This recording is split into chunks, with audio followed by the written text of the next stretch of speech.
Hello mga kaibigan ko, good evening. Sana nasa magandang kalagayan kayo mga mahal kong kaibigan.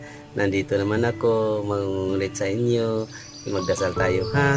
Salamat sa Sama at sa Anak at sa Espiritu Santo. Amen. Minahal namin Panginoon makapangyarihan sa lahat. Tulungan mo po kami sa mga problema namin, lalo na sa mga kaibigan ko at yung nakakita sa video na to. Bigyan mo sila ng biyaya at mabuting kalagayan at ang mga oras sa mga minuto sana gabayan mo kami lagi.